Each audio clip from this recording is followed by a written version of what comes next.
We're into the second portion of the show, and we're joined now by Mike Buchanan, president of the political party Justice for Men and Boys. Hi there, Mike. Yes, hi, Lucian. Sorry, Val. Uh, Yeah, Lucian. Yeah. yes, and we've last week on the last episode of Voice of Europe, we've read a long piece by Vice attacking viciously the positions of the of Mike's political party. Justice for Men and Boys is due to stand in this general elections in Britain in May this year. So I've prepared a little set of questions for Mike. Some of those questions were essentially driven by the criticism posted by Vice. So essentially, we want to bring the other side of the story. It's been a while since you've been on this show. It's been over a year, isn't it, Mike? A year, yes, Yeah. I have to say I wasn't aware of the Vice. I mean, there's been so many things attacking us that it's difficult to keep up with them. But I'm pleased that Vice did something. So thanks for bringing that to our attention. Yeah, well, it's nice to be in the center of attention, and who is to say? I mean, I take it as that there is no such thing as negative publicity. Exactly. So anyway, let's go straight into it. First, I have a small set of questions about the policies of Justice for Men and Boys. I mean, not just Vice, but also BuzzFeed and a few other places. Yeah. To them, by far, the most controversial policy you stand on is the one on abortion. The gender ideologues have accused you that you want to ban abortion and take away women's reproductive rights. So, as an asshole that I am, and trying to look up for the truth, I went into your manifesto, and I've seen that you propose reducing the window in which abortion on demand should be allowed from 24 weeks till 13 weeks. That's in the 6th page. And you specifically mentioned that the Abortion Act of 1967 should remain unchanged with regards to the provisions pertaining to the grounds of reducing pregnant women's risk of injury and other physical health issues. Now, that's not really so extremist. I mean, this is the law in Austria, in Finland, in Denmark, and several other European nations. I mean, not even, taking the example of Denmark, not even the Danish feminists say that women are oppressed by this law in Denmark. So why all the fuss? I mean, why did they took such an issue with your stance on abortion? Well, it's interesting, Lucian. As you know, I haven't had a chance to look at the Vice one yet, but we've had very little, certainly that's come to my attention, very little pushback on the abortion front. And I think there's probably two reasons for that. I think our proposals would be considered reasonable by the majority of people in the UK. And so, for example, we point out in the manifesto that, the limit is currently 24 weeks. And because medicine has progressed so much since the 1967 Abortion Act, we today have what is to us the morally indefensible position that in the same hospital on the same day, you can have one medical team trying to save the life of a 24-year-old fetus and increasingly often succeeding, while in another operating theatre, a medical team is killing a 24-year-old fetus, and that is months. Sorry, 24 months, not 24 year. I'm sorry, 24 weeks. 24 weeks. Yeah. Yes. And to us that is just the most extraordinary thing. And in some ways, I know there are people who within the sort of men's rights community that aren't keen on us talking about abortion. But in some ways, the more we explore it, we're starting to think that it could be the number one male human rights issue. It is also, of course, an issue for girls, but for females. But it's a big one, I think, for males. And by the time of the election, we're expecting that I think the figure is 8.2 million fetuses will have been terminated. I hate that euphemism, by the way. Terminated since the 1967 Abortion Act. But we haven't. Vice, I say, I don't know about, but in general, we've had very, very little mention of it. And I suspect it's because our enemies do not want to draw attention to the manifesto. I see. So, Yeah, well, almost all the. I mean, we've been attacked right across the political spectrum in terms of in terms of the media, and I think their number one intention is to dissuade people. Well, they kind of have to talk about us now because BuzzFeed News 10 days ago did a piece which had 146,000 hits in one day. And I was on ITV within, I think, 16 hours or something the next morning. And we had, of course, The Guardian, Independent, Mirror, you name it. It was the mainstream media breakthrough that we've been dreaming of for quite some time now. But even in the Telegraph, I mean, if I look at these things and I say, what is the intention of the article? The intention is to stop people exploring us. But we had on the day of the BuzzFeed piece, we had 15,000 hits, and I'm sure AVfM get that and more. But goodness me, J4MB hasn't hit those levels before, and thousands of those, I think 3 or 4,000 of those downloaded the manifesto, and we've probably had 15 or 20,000 downloads of the manifesto since. So the mainstream media, these people are trying to sort of quash interest in us, but we've had a stratospheric rise in people visiting the site. Yeah, I don't think they're trying to quash interest in you. That wouldn't really make sense. I mean, surely they can't be that stupid. They just think it's an interesting topic and a sort of thing where they can spark outrage. And if that helps you as well, that I don't think they're concerned with that too much. I mean, maybe it's even good for them if you get more publicity, because then they can get more outraged. No, it's an interesting point, and something, of course, that we always talk about. Not always, but a problem that the men's rights movement has is income, getting income. And a few media people have said that in the last 9 or 10 days, the mainstream media for the first time thinks it can make money out of men's rights.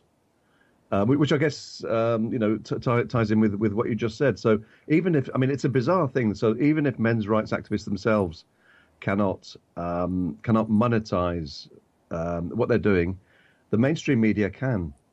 And it's a kind of toxic dance, I guess, that we're going to have with the mainstream media. But if it drives people to AVfM, J4MB, and all the other sites, it's great. I mean, it's 10 days ago, we couldn't have dreamed of this. Yeah, well, it's essentially free dissemination. That's why I started this interview with there is no such thing as bad publicity at this point. No. So I guess I read the very few sources where they actually were outraged with regards to your stance on abortion. Then I'm not going to spend too much time on this and go to the fetal alcohol syndrome. This is a thing with regards to which I genuinely don't have any opinion. But according to The Independent, FAS, fetal alcohol syndrome, can cause retarded growth, facial abnormalities, and intellectual impairment. And The Independent says this, reporting on a landmark case commenced in late 2014 that is still taking place. The BBC says that 1% of babies born in Britain annually suffer from some form of FAS, and even voices within the Labour Party, mind you, suggest that legislative action should be taken to curb the phenomenon. Bill Esterson, from a Labour MP, recently introduced such a bill. From the manifesto on page 8, I see that J4MB proposes criminal prosecution for mothers who give birth to children suffering from FAS and incarceration if found guilty. Now, that's certainly harsher than the Labour's proposal. But please tell us just how serious the issue of FAS is in the United Kingdom. And if your proposal were to ever to become a law, what will it happen to the children? Okay. The 1% figure in Britain is an interesting one, Lucian. It's the same. I discovered off Wikipedia that the figure is in the United States is similar, and fetal alcohol syndrome or the impact on fetuses' brains of alcohol is the number one cause of mental incapacitation in human beings. It is a huge thing. And the British government, I don't know about outside the UK, but the British government recommends no alcohol intake for pregnant mothers. But case the case that came to light recently was a woman who was drinking, I think it was eight cans of strong lager a day and half a bottle of vodka a day. And she very clearly knew that there was a risk, a serious risk.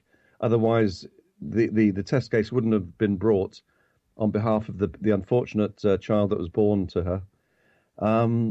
But basically, the law in Britain, and I'd be surprised if it was very different in too many other places. It is not illegal for a woman to get a pregnant woman to get blind drunk every day, even if she knows that the results could be, lifetime mental incapacitation. It is such a violation of a life. Now, if any man did, somehow did that damage to a fetus, he'd be in prison, and I guess he wouldn't emerge. But because it's a woman, it's as in so many areas to do with the criminal law, women are above the law. And in fact, another thing we haven't, it's a bit of a tangent, but William Collins, an important British blogger, did a piece where he showed that if male criminals were sentenced in the same way that female criminals were, 5 out of 6 men in British jails wouldn't be there. And I know people have done similar calculations in the US. It might even be worse in the US. I don't know. But no, our position is basically that drinking alcohol to a serious extent whilst pregnant is nothing less than grievous bodily harm against the unborn. And women should be punished accordingly. And the sentence for grievous bodily harm is up to, I think, 15 or 16 years. Mm-hmm. So if the view of G4MB were to become a law, what will it happen to the children? And this is a serious question. I mean, supposedly in such a case, you imprison the mother with a sentence of, I don't know, let's say 10, not the minimum, not the maximum. Who will raise the child? Presumably the father is dead. Who will raise the child? Is it better to have the child brought up by the state or by some foster care family than by the mother, even if the mother had been drinking during the pregnancy? Is it a better idea? Well, two things really. I'm not sure why you would think the father would be dead. But I'm just taking a hypothesis. I see. Sorry, Lucian. Yes, no, I understand. Well, the case that came to court, the mother wasn't, as I understand it, wasn't looking after the child, who I think is, I'm not sure the age. I think 5 or 6. So the mother isn't. So, and I would be surprised if in not a lot, I would expect in a lot of cases, the mother would not be looking after the child. So it falls on the state anyway, sadly. That's a fair point. But the issue is, it's one of deterrence. How at the moment, what does a health worker say to a pregnant woman who gets blind drunk every day? She tells her this. This is a serious risk, and the woman carries on anyway. And I guess the woman might ask, well, if the worst comes to the worst, am I going to be imprisoned or charged or something? And the health worker today can say, no, you are above the law. But if the health worker was able to say, if your child is born with fetal alcohol syndrome, you could spend 10 to 16 years in jail. Do you not think that would kind of have a deterrent effect? Yeah, probably it would. Yeah. So you're saying essentially, let some stick besides the carrot exist somewhere in the law. As a deterrent, as you put it. Exactly. Yeah, I guess it makes sense. Okay. Here there is no carrot, Lucian. It is just, what carrot is there? Appealing to the better nature of a woman who's Yeah, essentially that's the carrot. I mean, the NHS says don't drink whilst being pregnant, yeah. which I guess is the carrot, but there is no stick to it and there's no enforcement on it. No. So yeah. Anyway, let's go further. On the issue of fatherlessness, your manifesto thoroughly and convincingly, at least to me, covers the issue and why is it a problem. As proposals to tackle it, on page 14, you say that the state should no longer encourage fatherless families by subsidizing sperm banks. Okay. That the state should abolish the disincentives for men to marry that are currently in place. Okay, that sounds reasonable. But then you propose a tax deduction scheme that would allegedly encourage stay-at-home parenting. Now, I can see the moral argument for that. I don't think many people would dispute that having a parent stay at home, whether it's the mother or the father, is definitely a better idea than having them put through huge, long days of childcare since the age of 3. I can definitely see the argument for that. But why do you think it will work? And I'm asking this because a similar arrangement has been the norm in France until last year, and it didn't prevent a breakdown of the family. Why do you think this will work, or it will curb the phenomenon in Britain? I think it's just one of a number of policy directions that are required. It will work for some families.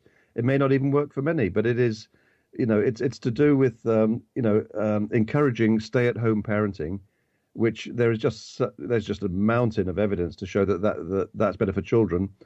But the state in the UK, and again, I can't talk about outside the UK, but the state in the UK operates taxation policies with the intention of driving people and women in particular into more paid employment than they would do without those tax disincentives. And in fact, a conservative minister not 3 or 4 months ago stated proudly that under the current conservative-led coalition, the number of women in paid employment is at an all-time high. And this is a conservative minister. The Conservatives today are as anti-family as Labour.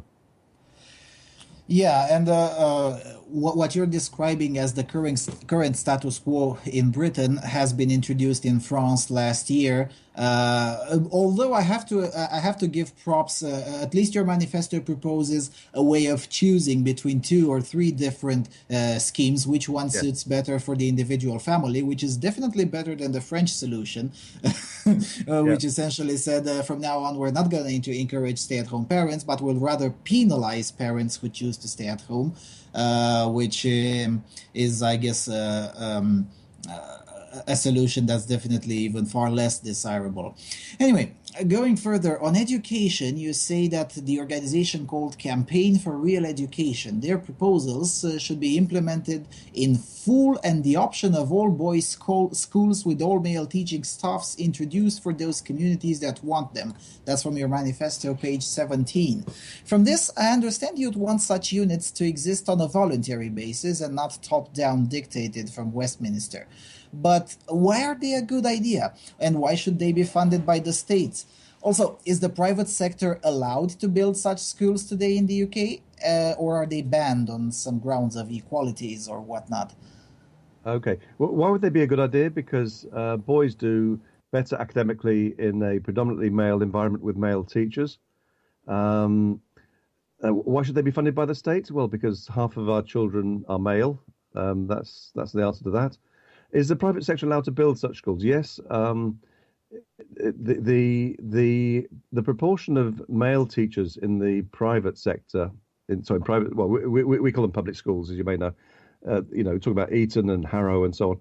The proportion of male teachers in those schools is substantially higher than in state schools. In state schools today, I think it's 64% of secondary school teachers are female. It was 42%, I think, just 30 years ago.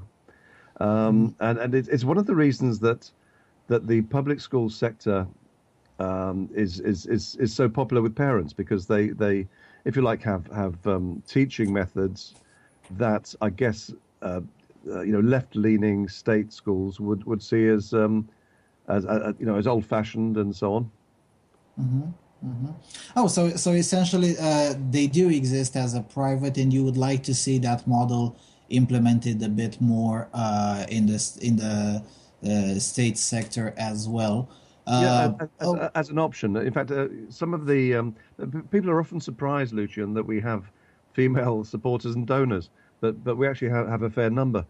And probably the second biggest group of female supporters are those with with sons, in the state education system, and they see them horrendously disadvantaged compared to the girls, and they just see their life chances just being so damaged. jeopardized, definitely. Yeah, Yes. very angry. So today, three out of six, people going into university. Sorry, 3 out of 5 are women. Of course, it was a problem when three and 5 were men, but now mysteriously 3 and 5 women isn't a problem. I see. Yeah, well, this thing with the unisex education is probably going to become a topic even further, not just within the non-feminist community, but in the society at large, considering the fact that more and more evidence has resurfaced that there is a case to be made, not just for boys, but also for girls, apparently. Indeed, indeed. That the girls are also doing slightly better if they're in an all girls school. I don't have a definite opinion on it, but definitely I can agree that such choices should exist and shouldn't be just outright dismissed because or whatever they're old fashioned or whatnot. Oh, the feminist police has been hearing me. Anyway, going further on domestic violence or interpartner violence, you propose in the page 30 that the government should make it a legal requirement for refugees to house parents along with their children under 16. I guess this proposal comes to tackle the current situation where boys as young as 12 are deprived from any shelter when fleeing from an abusive parent. Maybe it's a dumb question, but why 16? Why not 18? I mean, is a 17-year-old running from an abusive parent more suitable to resist outside on his own, on her or her own, than a 15-year-old? It's a very fair question. I guess you have to draw the line somewhere, and yes, you could make a case that it be 18. But equally, why stop at 18? I guess there's 19-year-olds being abused by parents, aren't there? But the thing is, along with their children, and the child, in my book, is 18 or less. Yeah. That's why I asked why not 18. I mean, definitely the current. I mean, even if your proposal would be implemented, it will definitely be an improvement as opposed to the current status quo. Where I heard from Erin Pitti that boys as young as 12 or 11 are banned from entering an IPV shelter because they're boys. I find that preposterous. It is brutal. Just brutal. Especially considering that those shelters are receiving public funding. I mean, if they were entirely privately funded, okay, their rules, whatever. But when it's public funding involved, I don't know. Okay, let's go to this one will be quite interesting. I've looked through the Sexual Offences Act of 2013, and I found something interesting in Section 1. You've told me in the past that it's not such a big deal, but most countries don't have this system of law, so maybe you'll explain it. The Sexual Offences Act of 2013, Section 1, defines rape as, quote, a person A commits an offense if A, he intentionally penetrates the vagina, anus, or mouth of another person B with his penis, B, the person B does not consent to the penetration, and C, the person A does not reasonably believe that person B consents. Now, I would regard this as a quite narrow definition. Does J4MB seek to change this definition to include more instances, or is the British law a little bit more complicated than I'm reading into it? Yes, it's a bit more complicated. I mean, there are, of course, other categories of sexual offence. So, for example, rather than a penis, an object being used. But the 2003 Act was very much developed along radical feminist lines. So for example, just from what you've just said, Lucian, only a man can rape. There is, in British law, a woman cannot rape. And while Not just a woman cannot rape, but also a man if uses a separate object is also not rape. I mean, this definition is quite preposterous. Okay, but the thing we'd like to see is an equivalence in the law between rape, between rape by a man of a woman and a male being made to penetrate, and we have it's actually the whole area of sexual abuse by women of men and children is I think it's 7 pages long. It's one of the longest sections in the manifesto, and the reason it's so long is that we really wanted to sort of tease apart all the various issues here, and it is just such a misunderstood area. And we gave about 3 pages to an American government survey, the National Intimate Partner and Sexual Violence Survey, which basically asks questions which, in the UK at least, no survey asks of men and women. And it comes up with some fairly astonishing things. So, for example,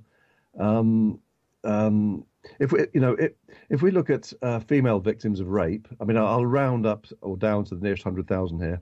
But in the United States, in a particular year, I think 3 or 4 years ago, 1.9 million women were raped by men, and 1.6 million men were made to penetrate women. And even in the UK, those 2 offences are regarded by the crime oh gosh, I can't remember, by the CPS, but the prosecution service. Those in their guidance are regarded as equivalents. So they actually say in their guidance, which again we have it all in the manifesto, but they say they are equivalent crimes, and yet the maximum sentence for a man convicted of rape is life, a life sentence, and for a woman convicted of making a man penetrate her, 10 years. Mm-hmm.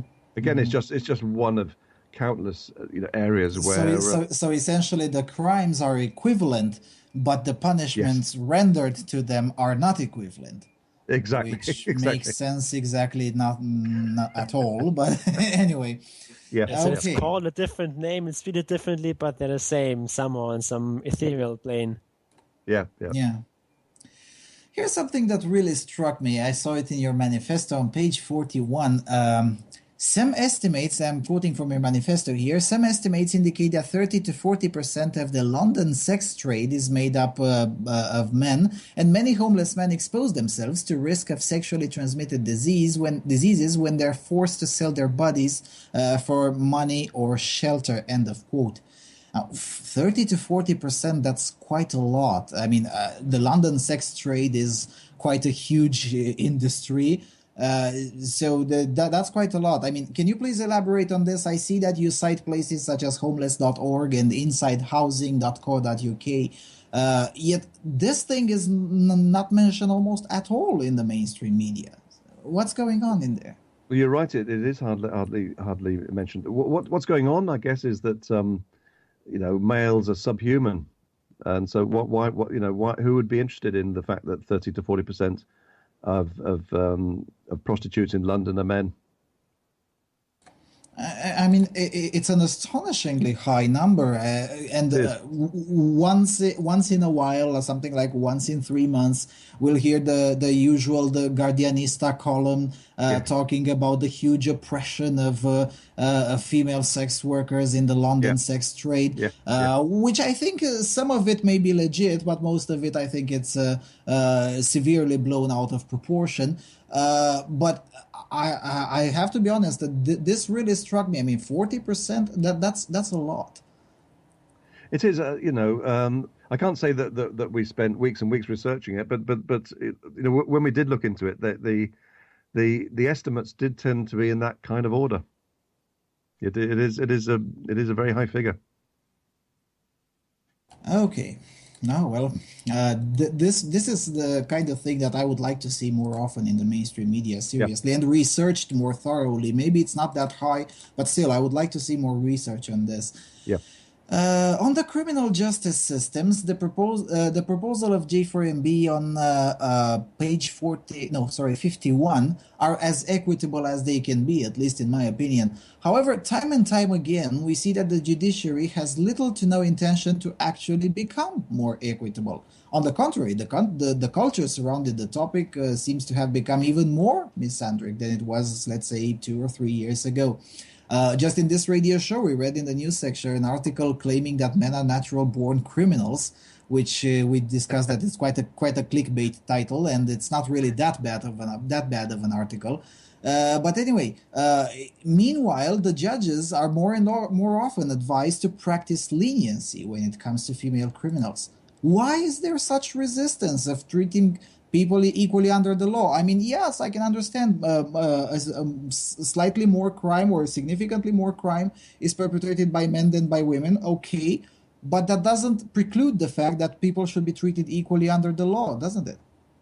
I agree totally. Again, in the manifesto, we have a link to an amazing piece by William Collins on this. You know, the piece where he says 5 out of 6 men in British prisons wouldn't be there if they were, if men were sentenced in the same way that women are. But I think men, commit the sort of serious crimes that could lead to prison, something like 3 times more often than women. And yet there are 20 times more men in British prisons than women. And there was an infamous report, the Corsten report, a few years ago, which was basically calling for the closure of women's prisons, and for women to be in rehabilitation, to spend time in rehabilitation centres near their homes. And I don't know if it's that report or a later report said that these women should be, apart from the most violent, should be allowed to go home at night. So the entire system is it basically says that the way to treat men is brutally, and the way to treat women is with compassion. It is an extraordinary double standard. But even to this day, the judiciary is predominantly male, but there is a public feeling in Britain, I hate to say it, that prisons are easy places. But male prisons in particular are just appalling. The lack of investment in these places, it makes me so mad. In fact, there was a case in a prison last summer where it got so hot that a male prisoner gouged both his eyes out as a protest, and something like 75%, I think it is, of prisoners, I don't know, but certainly male prisoners, I don't know about the female prisoners, have 2 or more personality disorders. Also, very high levels of illiteracy and innumeracy, and I guess you could say that these brutal regimes might have some sense if they're effective, but they're not. The rates of recidivism, of returning to prison, are just unbelievable. I mean, something like a third, I think, of prisoners return to prison within 12 or 16 months. A third. Well, let me put that in a little bit of a context. I mean, it's not significantly higher or lower than other European nations. I mean, something like a third is in France as well. Sweden has a slightly lower, something like 25%. But then again, Sweden is a phenomenon in and of itself. So I'm not convinced a fair comparison. No. Could be done with Sweden. I remember seeing a piece on Norwegian, and the investment per prisoner is just, I mean, how much more it is than in Britain? It must be several times more. Something like 7 times bigger, yes. Yes, I can totally believe it. But the relapse rate was just so much lower. It was really quite extraordinary. Yes, I mean, but then it again, the works. Norwegian state can afford, given that it has True. very few prisoners and That's true. a state budget bigger than Britain. True. That's true. So Yeah. yes, of course they can afford it. Let's be a little bit realistic in here. Yeah. Although Yeah. Yeah. you've made an interesting point with regards to the male dominance in the judiciary. In here, in my country, the judiciary is strongly female Ah, dominated. okay. Something like 70% of Wow. judges are women, and from the prosecutors is something more equitable, something like 55-45.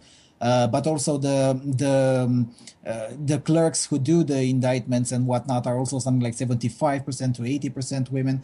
And the thing that I see as constantly in a country like this, where women dominate the judiciary, surprisingly or not, there's slightly less gynocentrism than it Uh, is in countries where more men are in the judiciary. I mean, right. I couldn't hear, I couldn't see a celebrity such as Alexandra Stan, who I hear is quite famous, more so outside of the country than in here. I couldn't see such a celebrity losing a domestic violence case in a British court. Huh? Yet in here, the facts mattered a slightly more than her feelings, and she lost the case. Right. Right. So I hate to say it, but maybe the key is to bring more women in the judiciary in this one. Uh, okay, let's go to the paternity fraud issue. Now, in Yeah. here, there's quite a long-standing disagreement between you and I. Yes. I stand for not making paternity tests mandatory for all births. Yep. You want to have them mandatory at all births. Yes. But regardless of that, in your manifesto, you say that the state should only require a man to have financial responsibility for a child if he's previously signed a legal declaration that he's willing to support a child who results from the sexual relationship in question, and the paternity test has proven him to be the child's biological father. End of quote. This is from page 54 in your manifesto. Now, this essentially means legal parental surrender or financial abortion, as the Danish legal scholars have put it. Now, is that a fair thing to do? And can you please qualify what, in your view, should be the time frame in which the man should choose to sign or not to sign the legal declaration of willingness to support the child resulted from the sexual relationship? I'm not sure there need be any time frame. At the end of the day, consent to sex is not consent to fatherhood. The I mean, this is an area where women have a lot of rights and no responsibilities, and men have no rights and a And lot of no responsibilities. So it is just we really shouldn't be surprised that paternity fraud is so common. I mean, two forms of paternity fraud. Obviously, the frustration of contraceptive methods, and particularly failing to take the pill, and so deceiving a man, if you like, that Mhm. way, but also persuading a man or just letting him believe he's a father of a child, biological father of a child, when he isn't. And the question is, how to deter such behaviour? Because again, at the moment, there is no deterrence in law for women to do this. The state just does not pursue women for parental fraud. Men have to take out private actions. Even if they've had several children who turn out not to be his, he supported them for 20 years. If he's lucky, he might get £20,000 and for compensation, not for his investment in the children, but for emotional distress. And those cases are so rare; they make it into the national media. I mean, there might be two or three a year, but basically on a very widespread basis, women are committing paternity fraud, and the state does absolutely nothing. Mm-hmm. Mm-hmm. It's Yes, it's an astonishing infringement of human rights. But yes, it yeah, is. I got to say it's one that people do, even men struggle to get their heads around. Mm-hmm. It's just accepted that women do this, and men pick up the tab. Yes, but I guess I mean I can certainly understand the last portion of the proposal. Essentially, don't enforce child support until you have beyond all reasonable doubt that the child actually is the biological offspring of that man you want to handle down a child support order to. Now, I can totally understand that and fully agree. But the part of willing to sign a legal declaration, I see it as essentially financial abortion or legal parental surrender. And that's where I'm probing into. I mean, what is the time frame? Should the man be expected to sign that form within the first 5 months of pregnancy, or whenever he wants? That's essentially where I'm. Whenever he wants. I think the point is that contraception is so reliable today, and women have so many options that a man shouldn't be financially responsible for a child unless he's agreed to be so in advance. It's really, to me, it's as black and white as that. I know it's not to others, but to me, it's pretty black and white. I see. Okay, then let's take a music break, and we'll be back with questions regarding media reaction, press treatment, and some practical questions. For the music break, let's listen to some Swedish song from the Swedish rock band Tequila Sunrise. A very telling song called A Crime to Be a Man. So Tequila Sunrise, why is it a crime to be a man?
crime to be a man. Yeah. Why is it a crime?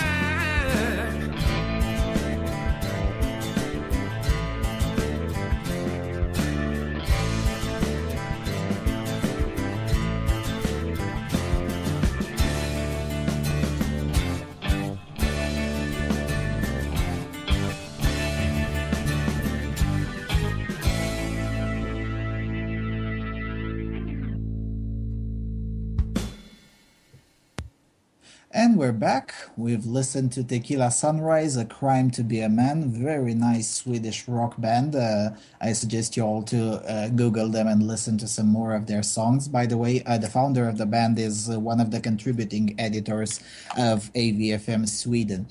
We're back into the last portion of the show here with Mike Buchanan, the president of Justice for Men and Boys political party, standing for general elections this May in the United Kingdom.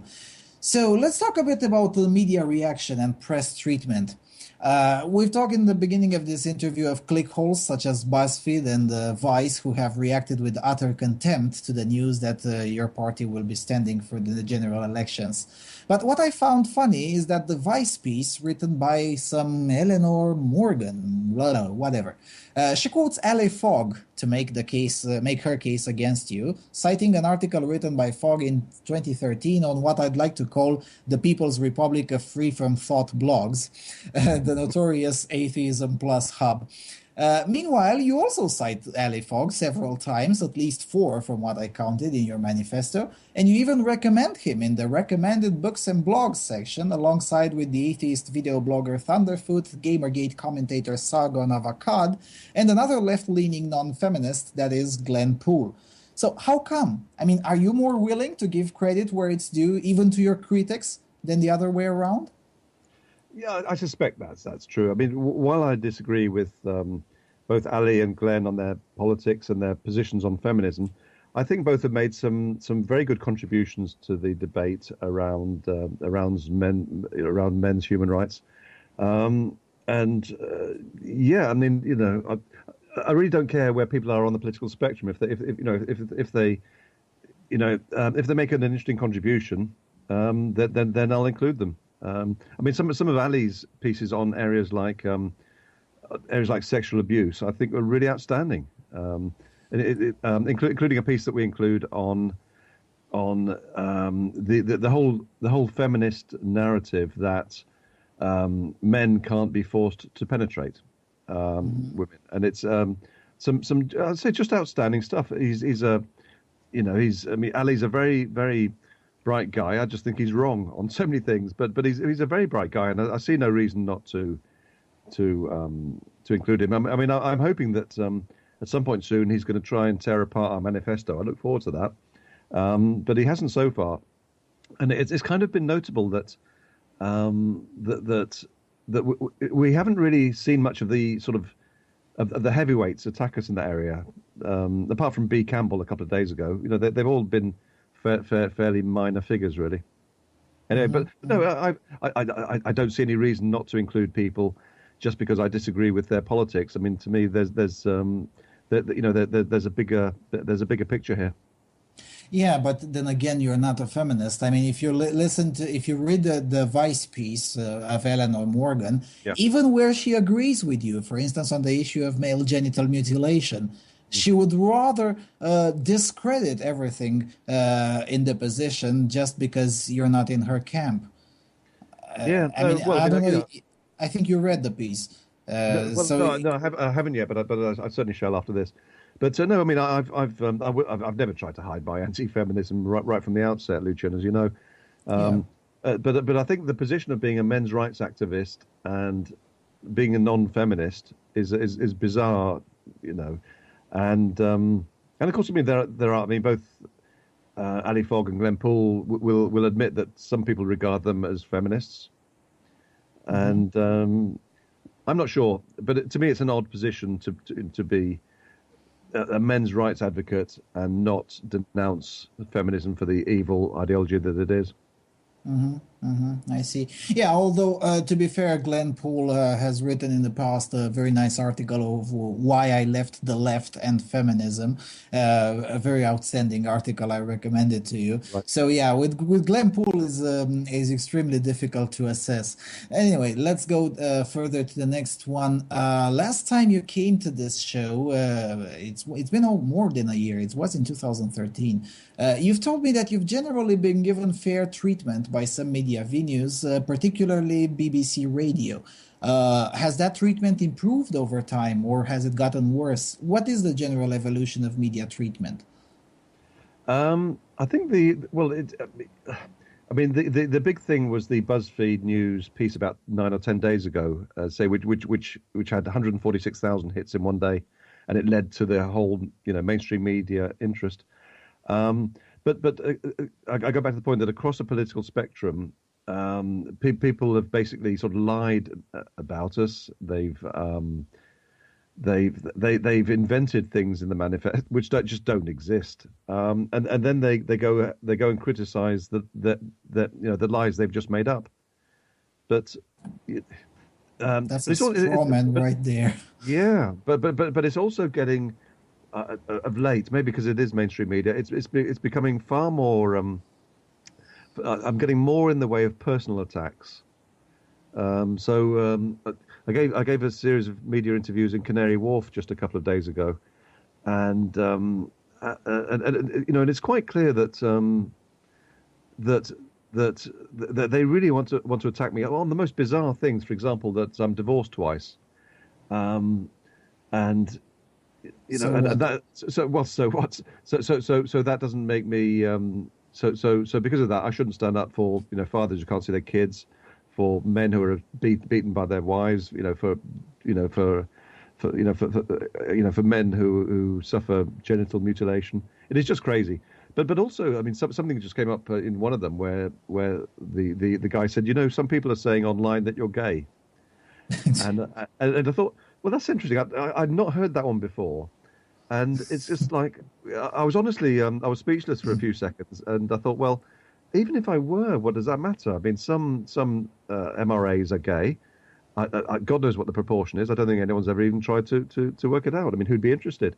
But even if I mean, that's just naked homophobia as far as I'm concerned. The idea that if I were gay, I shouldn't talk about these things. It's really quite bizarre. I was even asked where on the Kinsey scale of sexuality I was between zero being complete heterosexual, 100% heterosexual, and 6 being 100% homosexual. And I said 0. And that kind of, I guess, that ended that line of questioning, really. But just bizarre. No, they really are. They cannot engage with the manifesto because it is just so. In my view, I mean, it's 80 pages. It's very robust. We must have close to 300 references there to all sorts of studies and whatever else. And that would be real work, Mike. I mean, even if you disagree with the manifesto, it wouldn't imply real work to read through it and then thoroughly debunk it. Do you expect fembots to actually do real work? Come on. Well, I know, seriously? but the sheer laziness is really quite extraordinary. So, for example, one of them, I don't remember which, said that we want women barred from corporate boardrooms, and I thought, what? Where does this stuff come from? And I guess where that came from was that that we oppose positive discrimination for women in going into boardrooms because there's so much evidence which says that when you artificially increase the proportion of women on boards, corporate performance declines. And God, if I had £1 for every time I said that, I'd be living in the south of France right now. But it is just the most extraordinary misrepresentation. But you wonder how many readers say, "Oh, this man's crazy. I'm not going to explore this," and how many think, "Do they really say that? I want to, I'd like to check that for myself." And of course, when they do, they find that the media is lying. Yeah, well, I guess it would. That's how I divide the public in my mind. When the media comes up and says something that's obviously a lie to me, it's usually half of the public doesn't give a shit. And from the remaining half, 4 out of 5 would rather believe the media, especially if it's something that creates shock. For instance, this man wants to ban women in corporate boards, and one of the remaining half, so essentially 10% of the whole public, would rather check it from themselves and say, "Wait a minute, did he really say that? Well, let's see. Oh, he didn't." And then the questions start. And that's why I say there is no such thing as negative publicity, because we as non-feminists, we essentially aim for that 10% of the public, which might maybe even less than that. That's my optimistic estimation. Essentially, we aim to that particular demographic who tends to be quite skeptical and would rather look it up and see for themselves. And once they realize they've been lied, the people who are essentially brought up to be skeptics like that would start asking the questions: what else have I been lied about? Exactly. And then and once you go down that road, I know from experience you can never come back. What is seen cannot be unseen. Anyway, there is, Lucian, the most extraordinary double standards. I mean, this won't be any surprise to anybody listening to this. But sometimes it can take your breath away. Now, on Monday morning, I was on BBC Radio Berkshire, and I'd been told the night before that I'd be debating with Beatrix Campbell, who is what it has been for 30 years, probably one of the world's most prominent radical feminists, a Marxist lesbian, but it turned out that I was given, I think, 6 minutes or so to talk about this and that. For some reason, he alighted on the issue in something I'd written about how there is strong in-group preference among women when it comes to recruiting and promoting staff. Which is true to a certain extent. Well, it certainly is, but I'd never been challenged on it before, so I was a little bit surprised. But I said, well, it's well known, and he said, well, can you name me the studies that show this? And I thought. Right. Well, I mean, I was sort of, I was left saying, well, there are thousands of reports and studies underlining our work. I really cannot pull out of my hat every study. But then I said, look, if you go to Steve Moxon's excellent book, The Woman Racket, you'll find a number in there. It is just very well known that women have this in-group preference and men don't, despite the glass ceiling myth. But he kept on pressing on it, and it was really quite an extraordinary thing. It was such a peripheral issue in the grand scheme. But anyway, so then I was taken off air, and 2 seconds later, B. Campbell comes on, and the presenter, who was a man, I should have said to her, well, what do you have to say to refute all that Mike is saying in his manifesto and elsewhere? And she replied, and I tried to stifle a laugh there, but I couldn't. And she replied, well, it's nonsense, of course. You only have to look at the evidence. And then he carried on with other. I thought, what? I mean, my jaw hit the desk. I thought, that's it. I was given this sort of lighted matchsticks under the thumbnails over one little area, and she can just say, well, the evidence proves he's wrong, and it just the ship was sailed. But that happens all the time. The double standard. I mean, however long you work in this area, it just sometimes takes your breath away. Sorry, I probably talked too long about that particular issue, but I was just not a problem. Not a problem, because it can it makes me easier to go into the next question, which is about your little debate with Caroline Criado Perez on ITV. Oh, that was a happy moment. Well, Miss Perez is a vile woman indeed, and the lying cunt on top of that. And I have to say this, I just can't let that unsaid.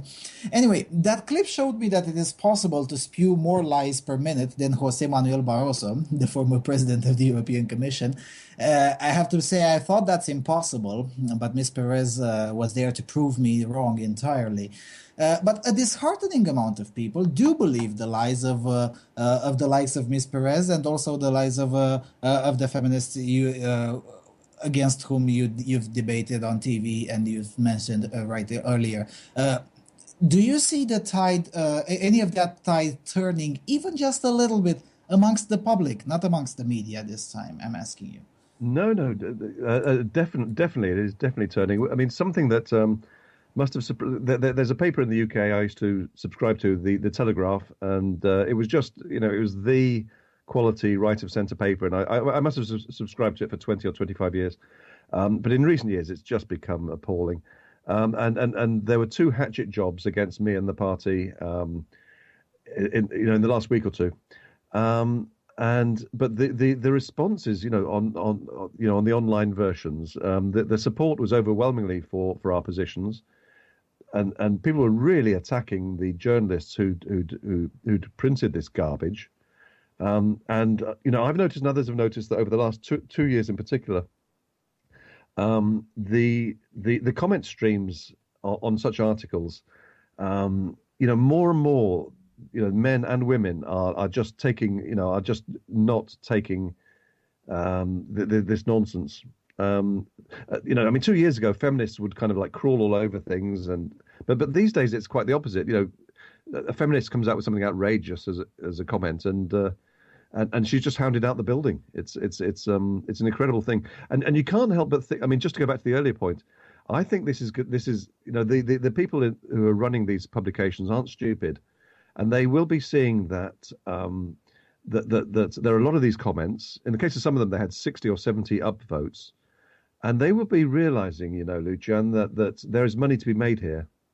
That there is such a huge number of people today that have had enough of feminist narratives, and somehow money can be made out of all these people. I don't think any of us know quite how at the moment, but they must see the tide turning. To go back to your point about the tide, it is turning, and both men and women have had enough of the lies. Yeah, so essentially you're saying it will be a matter sooner rather than later. It will be a matter of capitalist reality that Yes. they'll have to change the message. Okay, I sort of see how that can be achieved, although I'm not convinced at all it will be achieved in the next 2 years, but it's definitely feasible. Anyway, for all the UK listeners out there who either listen to us now live or will be listening in the podcast format, please tell us the exact areas in which Justice for Men and Boys will have a candidate on the ballot. Okay, well, we're contesting 3 adjacent, extremely marginal seats near Nottingham, which is an important town in central England. The first one is Broxtowe, currently held by a Conservative MP, Anna Soubry, and Ray Barry will stand for us in that seat, and he's the leader of Real Fathers for Justice. I'll be standing in Ashfield, which is the seat of a Labour MP, Gloria De Piero, who's the Shadow Minister for Women and Equalities. Now, she fought the seat for the first time in 2010, and she damn near lost it to a Liberal Democrat rival, getting only 192 more votes than he did. So that is just, it's probably in the top, I don't know, 9 or 10 marginal constituencies in the country. And then finally, the third one, Sherwood. Mark Spencer is a Conservative MP there, and Ian Young will be standing for us. He's a survivor of domestic violence and who's spoken of his experiences on BBC Radio. So three people who know some of the darker areas of men's experiences. Mm-hmm, mm-hmm. Yeah, fair enough. And I'm looking forward for the debates in your constituencies in particular, because I'm sure your Labour opponent, the incumbent, will have to answer to some very difficult questions. I'm looking forward for that. Also, on the same note, the BuzzFeed piece says that you're pessimistic about winning enough votes to retain any of the deposits you've put down, a sentiment which I know you used to have a year ago.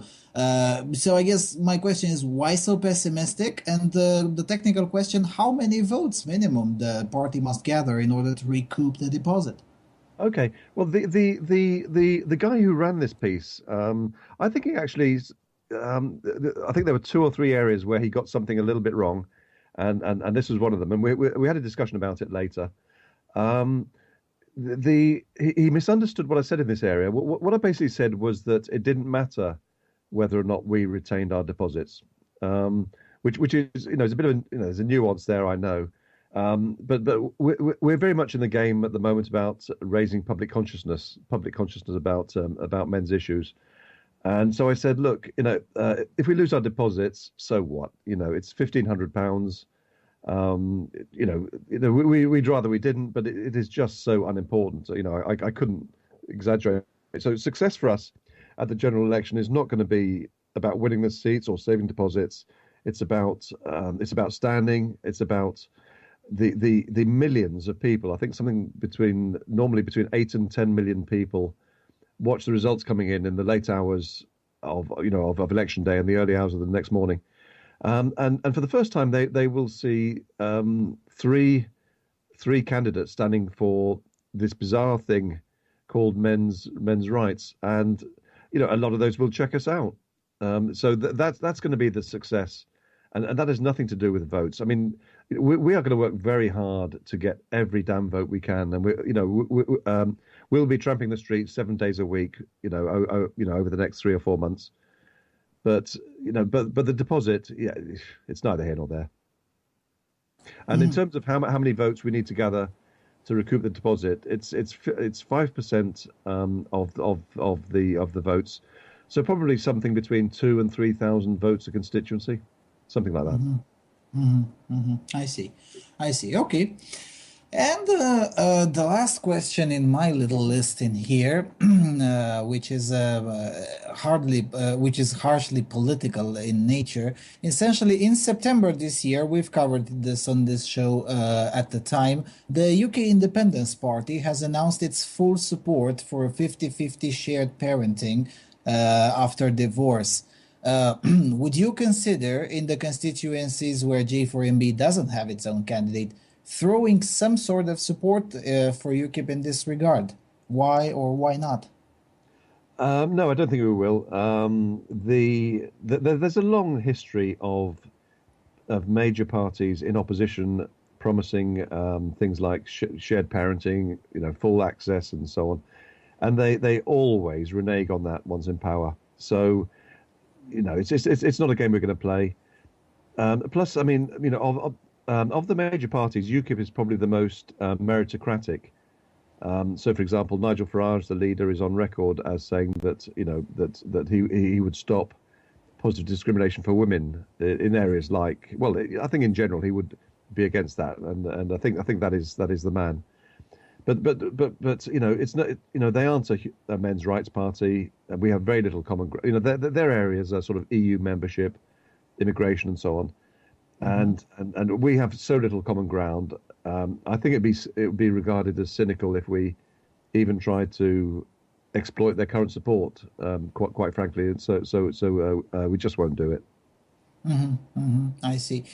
Although to expand on your point on meritocratic party, UKIP is also the only political party that doesn't have that stupidity called all women shortlists and whatnot. Well, no. That's not quite true, Lucian. The only party that currently has them is the Labour Party, but the other parties have flirted with it. And in fact, it was when David Cameron announced his intention to introduce them in 2009 for the Conservative Party. I resigned my membership that day, as did many others, and I started on the road to where I am today.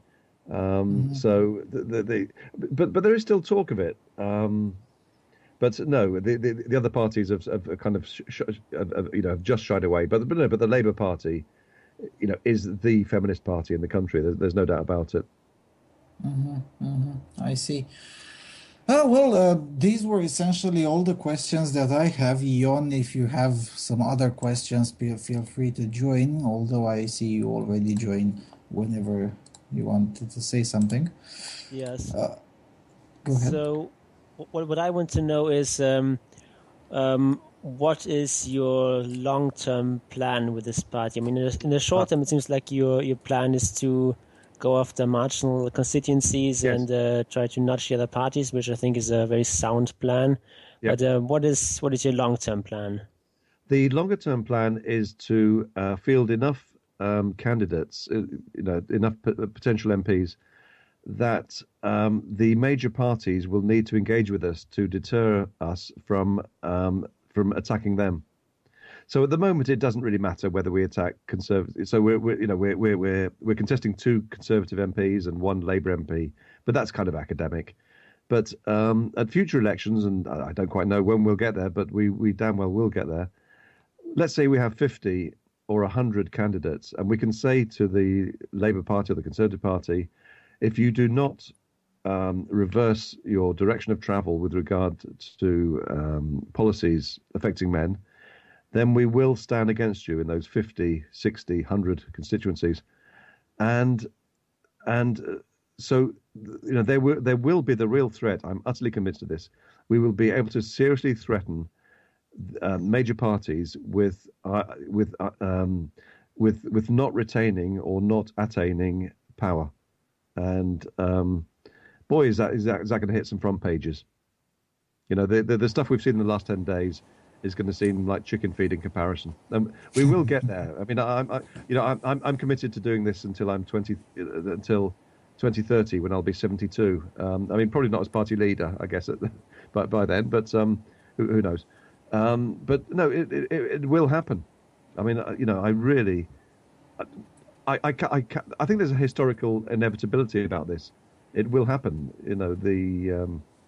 Well, I'm not sure I can say much more than that. Yes, it's going to happen. When it's going to happen, I'm not going to put any bets on, but we will get to that point at some point. Yeah, that's very interesting. I do think that's a sound plan, and one that's actually realistic and can actually be achieved in the UK political system. Yes. Because, I mean, overall, it's really tough for small parties there. It is, well, because we have first past the post. But the challenge, of course, is different in every country. And I'm honestly amazed that in 2015 I'm leading the only men's human rights political party in the world. I just every morning I wake up and think, why are there not 20? Well, I think there's one in Austria.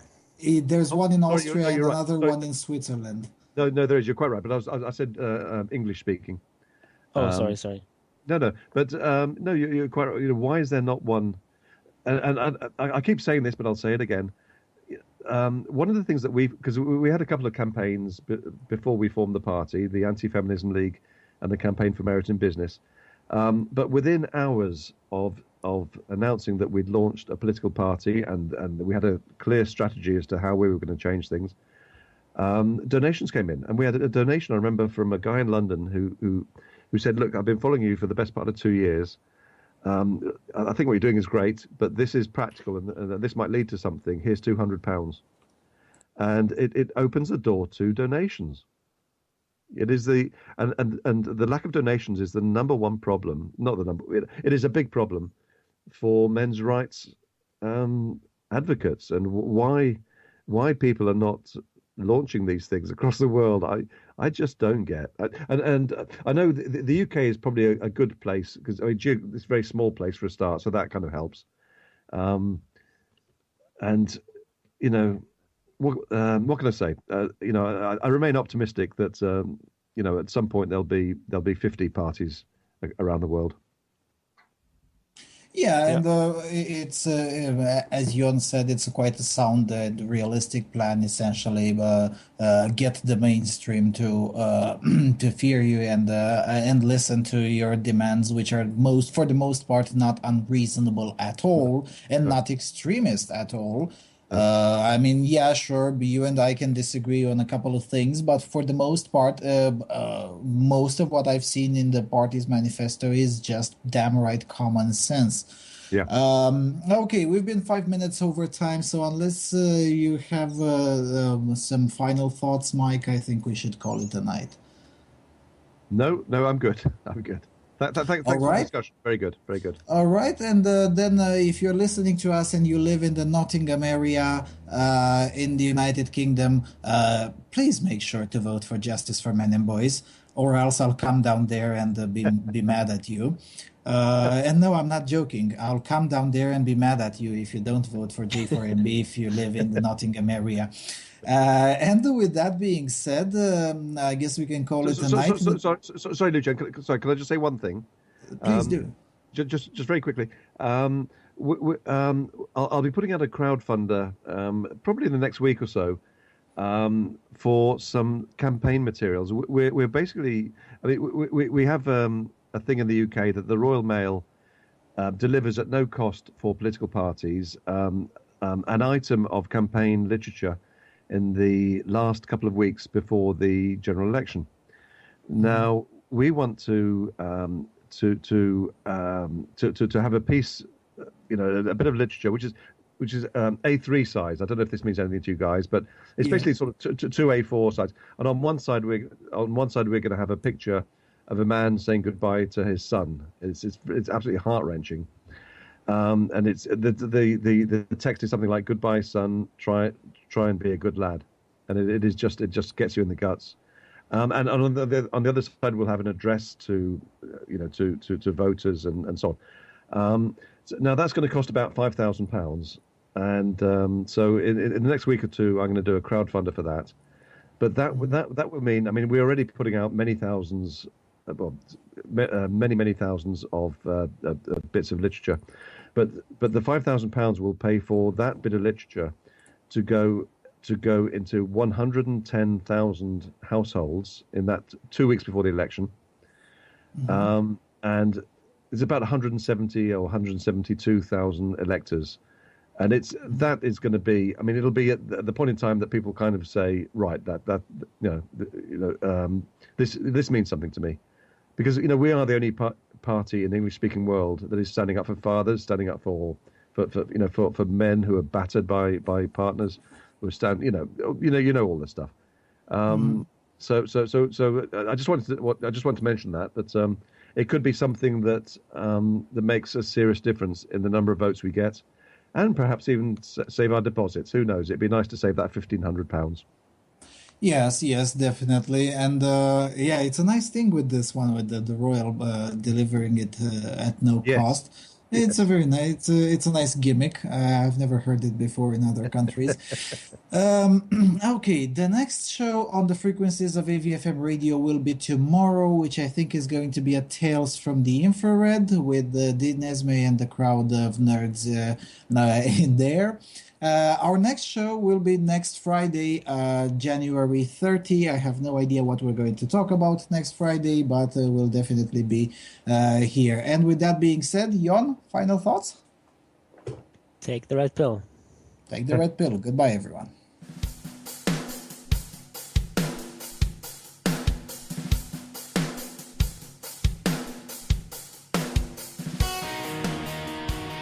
This has been a production of A Voice for Man. Lucian, Valsan and his guests, thank you for listening to the Voice of Europe.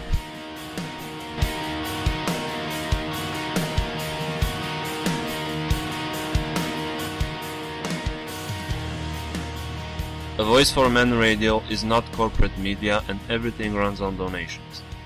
So please consider visiting avoiceforman.com and make a donation.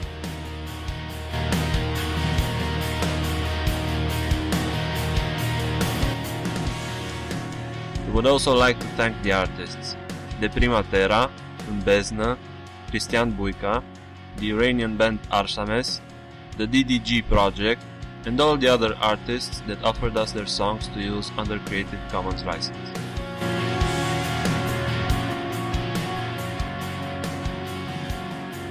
Special thanks go to www.pacdv.com/sounds for putting the sounds of the jingles at our disposal.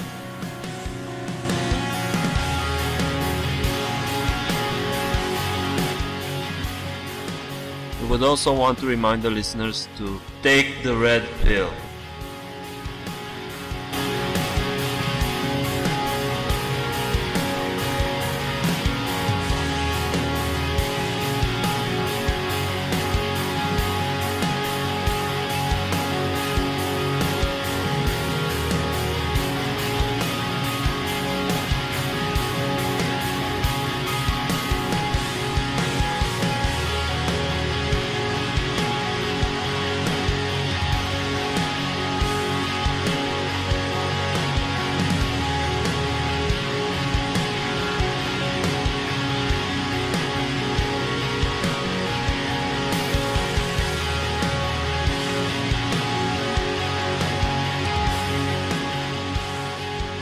Thank you for listening to us and have a great evening.